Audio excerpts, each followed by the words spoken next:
here we're pitching from an uphill lie to a green that's above us.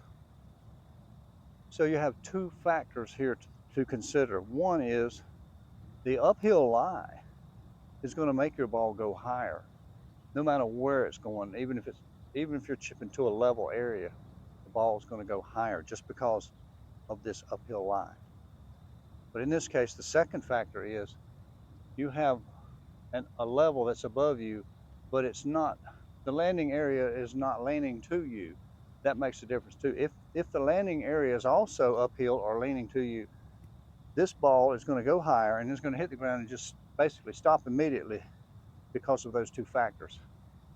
But in this case, we have a level green, or mostly level, from below it with an uphill lie. So this ball is going to go higher,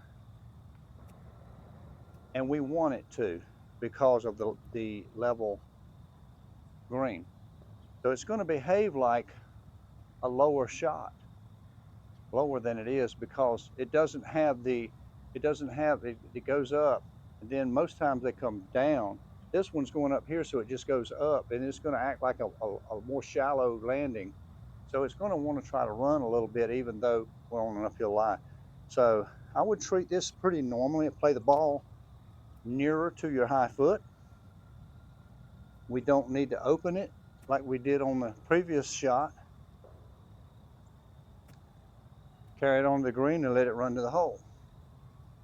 Same technique. We're going to keep the hands ahead, move the body a little bit. But you could see it run. That's probably about 10 feet. Wasn't the best shot, but we're 35. We're 35 yards pitch shot, so 10 feet's not terrible. But understanding what's going to happen before you hit the shot is a big factor. You can save a lot of strokes if you learn what the ball wants to do, and you just go with that, rather than saying, well, I'm a long way from the front of the green is a long way from the hole, so I better use a pitching wedge and run it. You'll run it over the green in this case. So understanding that even though we're hitting a higher than normal shot, the fact that the green level is above us, it's going to counteract that height and act like a pretty normal chip. Let's try this again. Closer to the high foot, hands ahead at impact.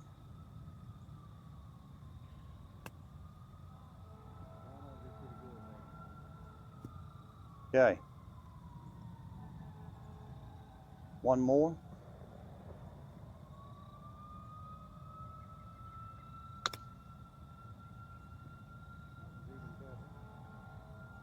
All good ones. And if you notice from this camera here how straight they're going at the hole, it's because I have the club face pointed at the hole at impact. Nothing else affects that. The path doesn't matter. It's the club face. So you can learn to control that club face. You've got half of the battle beat. One more shot.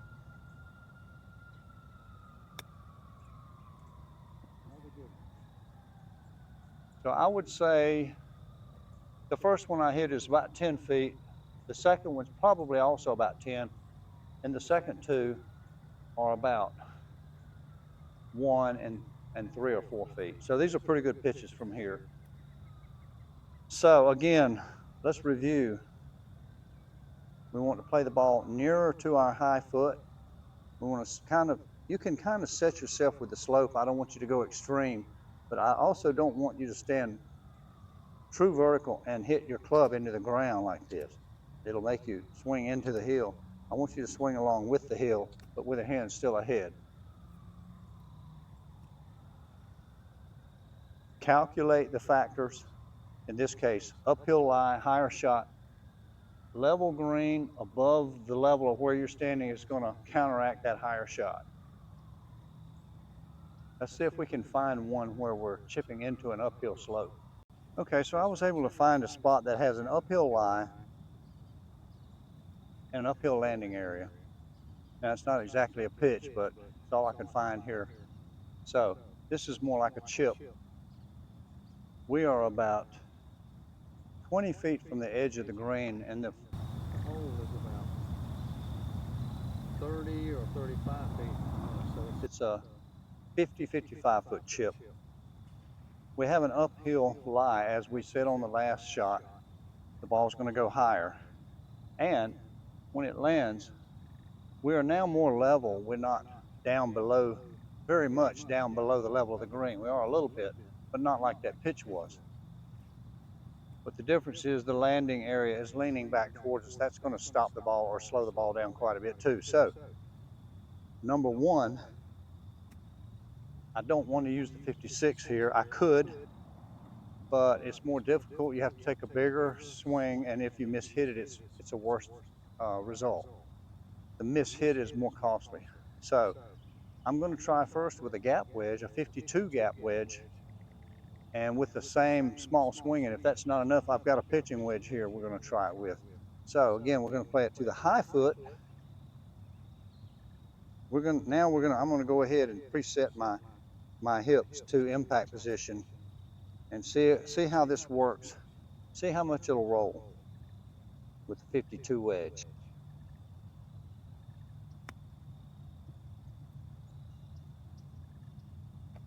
It was okay. It didn't really want to run. I might can use this one or go to the other club. So we're going to set ourselves with a slope. This time we're going to be leaned back just a little bit so that it makes it a level shot. Play the ball a little bit more towards the front foot. Yeah, I think this club is pretty good. That one's about 2 feet or less. So again, it's about reading the shot you have and making it as easy as possible. If I were hitting this with the sand wedge, let me get the sand wedge. The sand wedge is just going to be a lot more difficult to get this ball to the hole. I'm going to have to take a lot more swing and a more chance of a bad hit.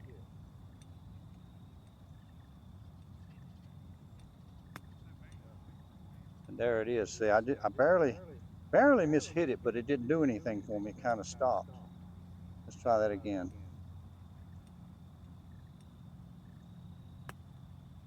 You see that club, I have to take such a big swing to get it there.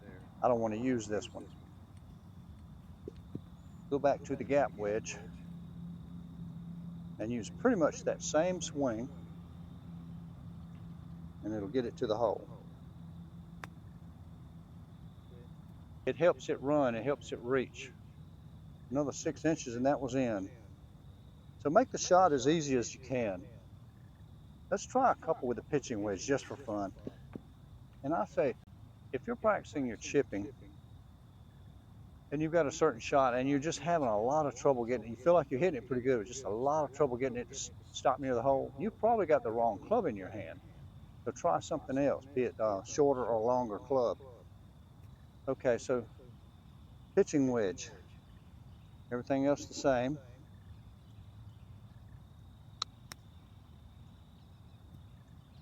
That went a little deep.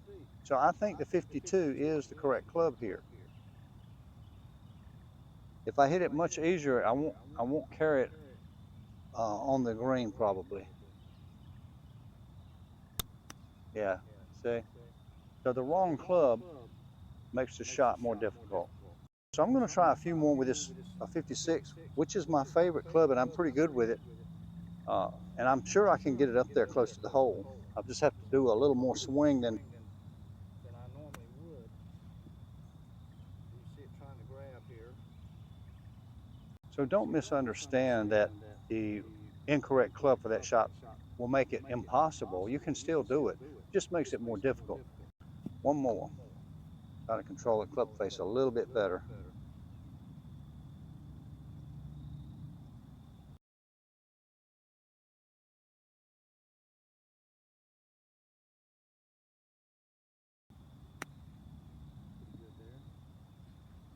It's just hard to get it. It's just more difficult to get it to stop near the hole, so it's the wrong club.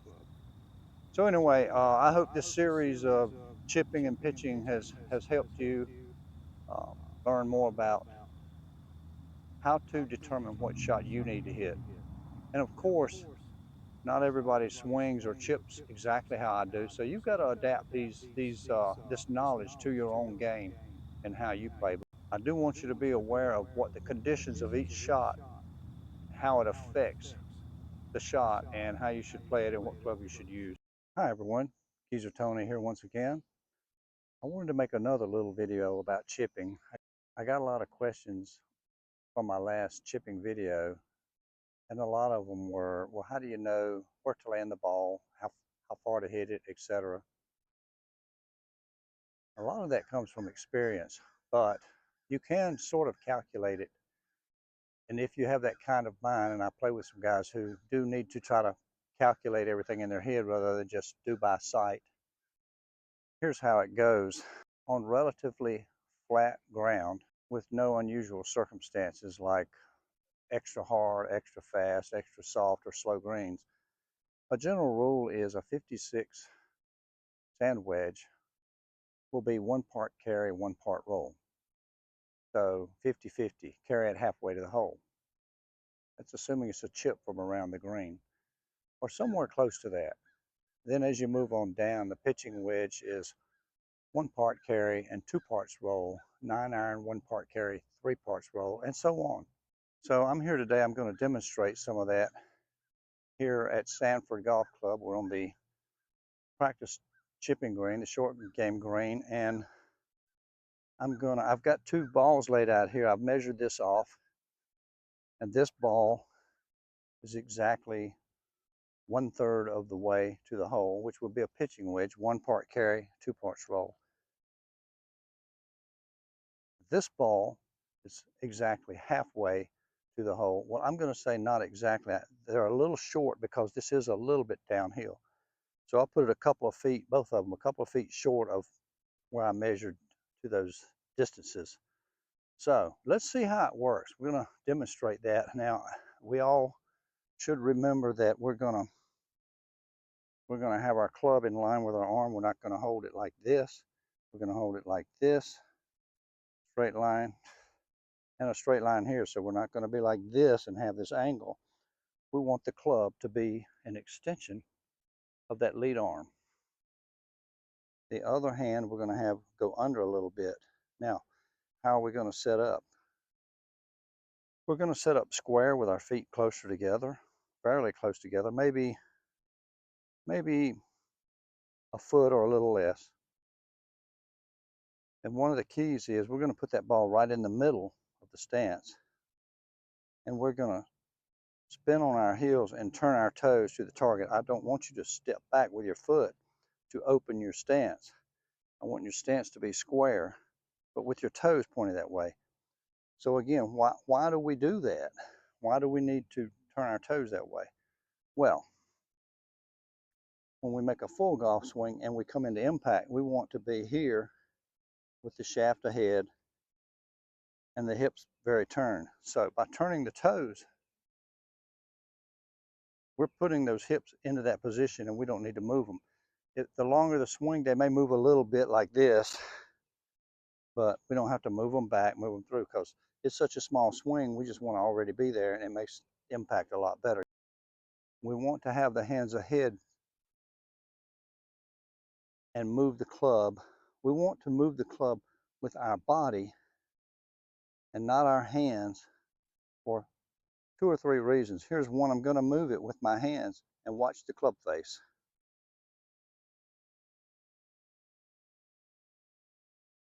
So you can see it's really rotating. Now it's pointed at, the club face is pointed at you.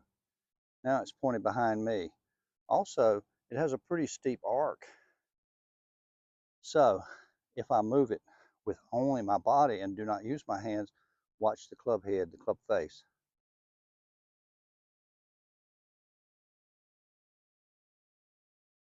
So what do you see here?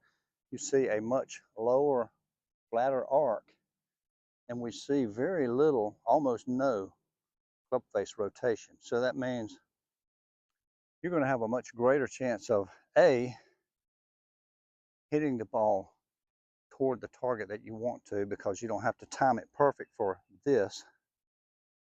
It's already going to be moving straight through. And you're going to have a lower arc. That's going to help with not hitting down on it or releasing too early and hitting the ground. Or if you miss the ground, you hit the ball with the leading edge and it shoots across the green. We want those hands ahead to keep that leading edge down low. So it also helps you to hit the ball here instead of here on the leading edge. So I just wanted to review that before we go any further, but this video is really about the distance of it. So we're going to hit first pitching wedge, which should carry just to that, equal to or somewhere near that first ball, and roll out to that. I've got a alignment stick in the ground down there. I hope you can see it on camera. First of all, if you're a foot or two off the green and you do want to putt, by all means, please putt. This is a video about chipping. At some point, you will need to chip something, and you need to know how and be good at it. So we want to take, in general, the smallest swing possible to get the job done. And why is that? Well, there's a couple of reasons. One is, the smaller the swing, the easier it is to execute it properly, smaller and slower. Secondly, the smaller the swing, the less disastrous a mishit is. And I may demonstrate that for you here too by blading one with the same swing. So let's take the wedge now, and we're hitting towards the alignment rod. We want to carry the ball beside that first ball right here, so somewhere in this area, and see how the ball reacts, what it does. Again, I've measured that. It's very close to 1/3 of the way, with an allowance for a little bit of downhill.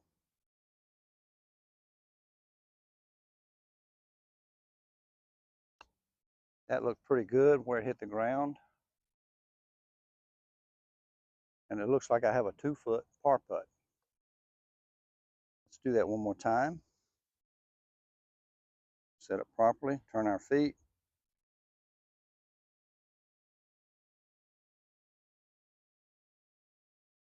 Move the club only with the body, or the upper body mostly, because the lower body is already in position.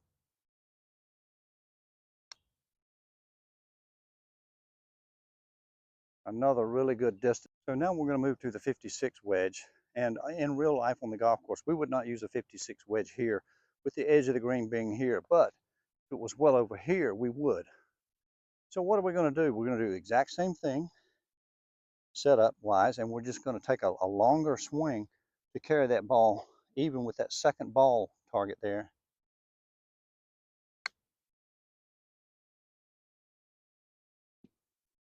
Just a wee bit short. I need a little more swing, but you get the idea. Let's take a little more swing on this one.